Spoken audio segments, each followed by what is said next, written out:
This channel does not promote any violent, harmful, or illegal activities. All content provided by this channel is meant for an educational purpose only.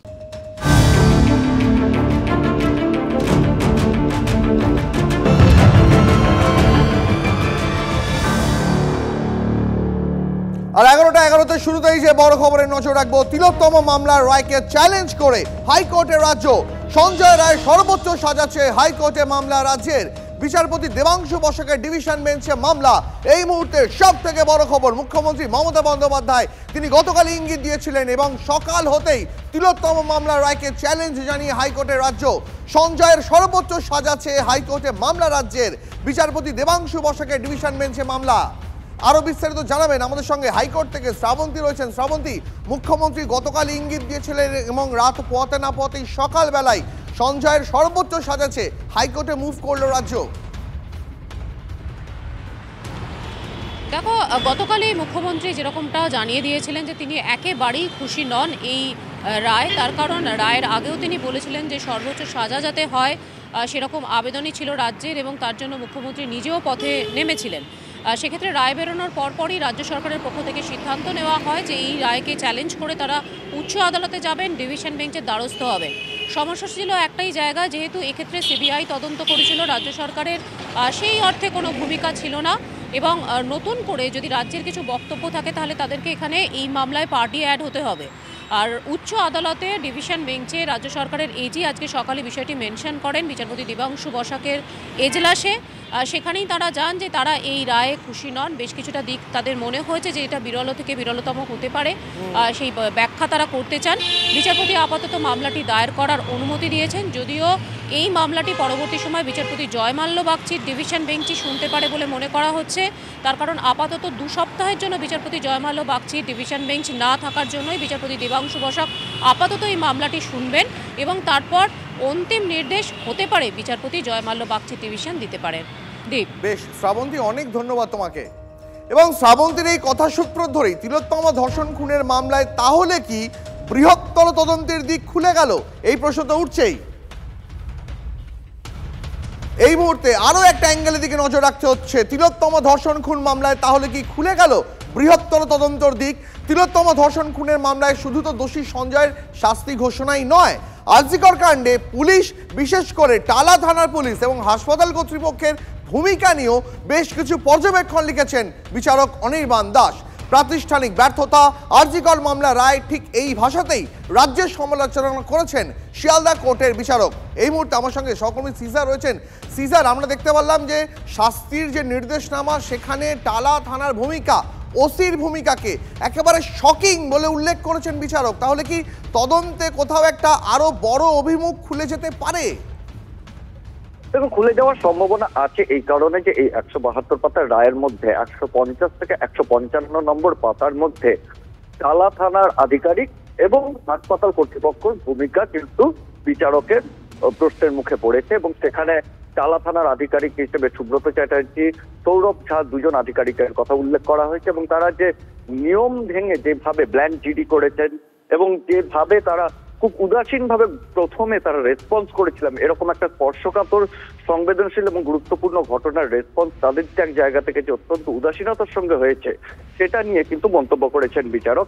এবং এই ব্যাপারে খালি এই টালা থানার এই 2 আধিকারিক নন, কলকাতা গোয়েন্দা পুলিশের যে উইমেন্স গ্রেভেন্স সেল আছে তার অ্যাডিশনাল ওসি রূপালী মুখার্জির যে তদন্তের প্রক্রিয়া বা তদন্তের ধরন, সেখানে একটি অভিযুক্ত সঞ্জয়ের যে মোবাইল সিজ করার ক্ষেত্রে তিনি যে নিয়ম ভেঙেছেন সেই জায়গাটাও উল্লেখ করা হয়েছে এবং এদের বিরুদ্ধে অবিলম্বে ব্যবস্থা নেওয়ার নির্দেশ দিয়েছেন নগরপালকে।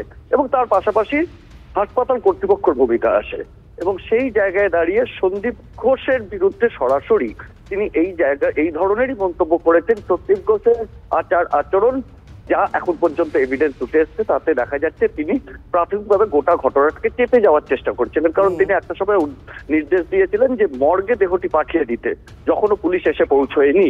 এই ধরনের ব্যবহার বা এই ধরনের আচরণ যে সামগ্রিকভাবে হাসপাতাল কর্তৃপক্ষেরও একটা উদাসীনতা, সেটাও খুব স্পষ্টভাবে উল্লেখ করা হয়েছে এবং সেইখান থেকেই কিন্তু কোথাও তদন্তের নতুন অভিমুখ খুলতে পারে। কারণ বিচারক নিজেও বলেছেন এই তদন্ত কিন্তু এখানেই শেষ নয়, তদন্ত চলছে।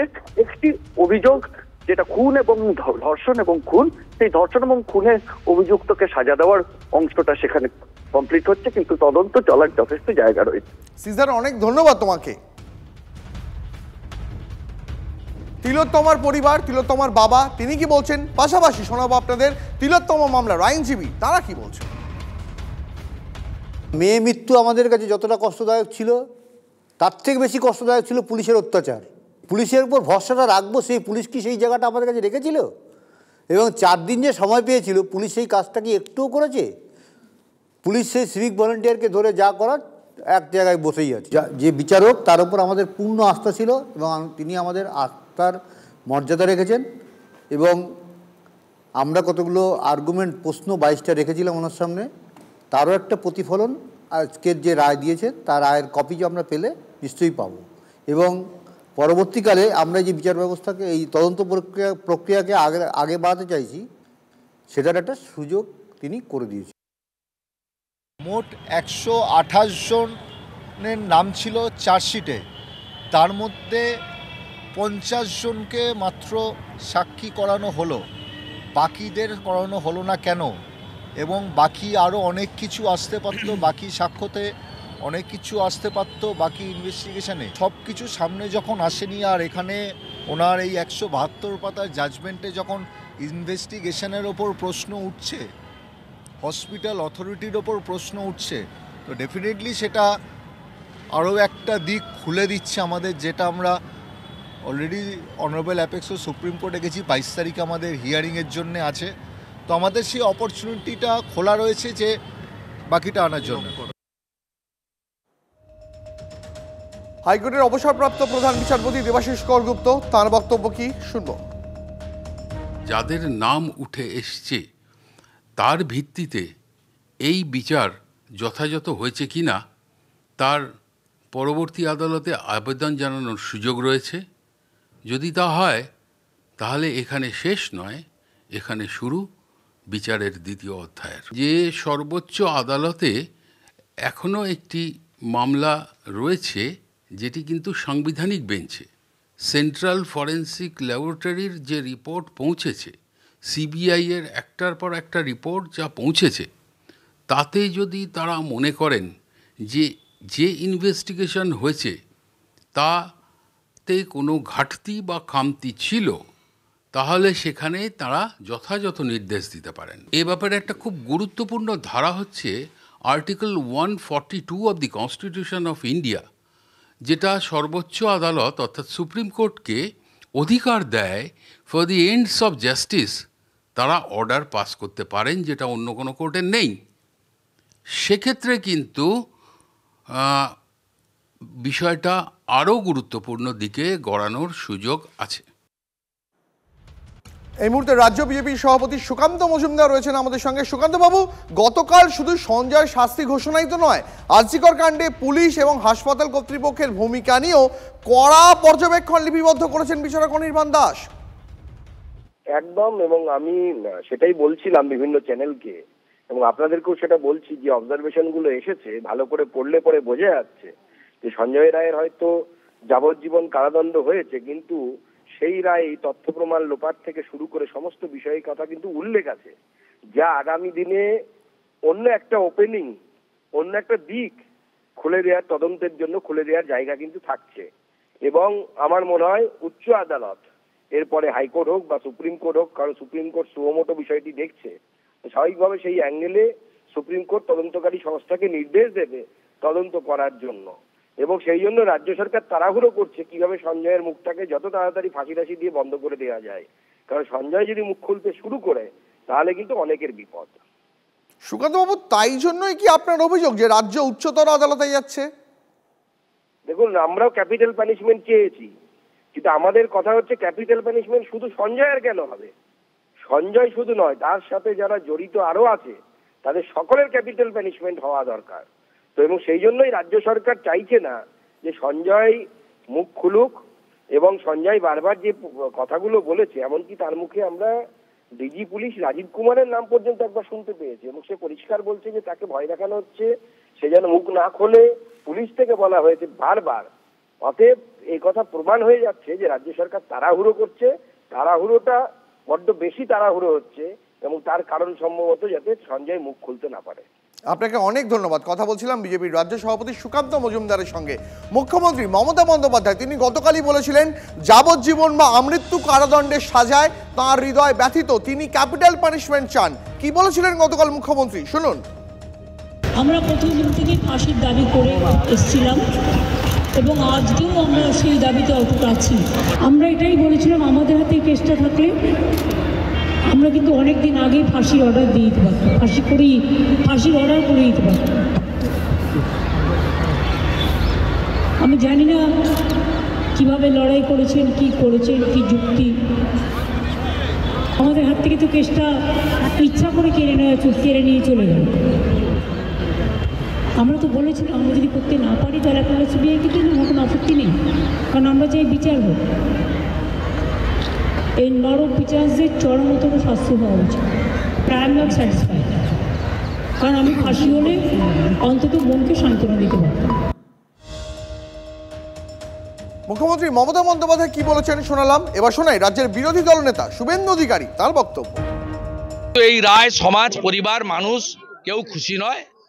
আমি বিশ্বাস যে তদন্তকারী সংস্থা এবং পরিবার এরা উচ্চ আদালতে যাবেন।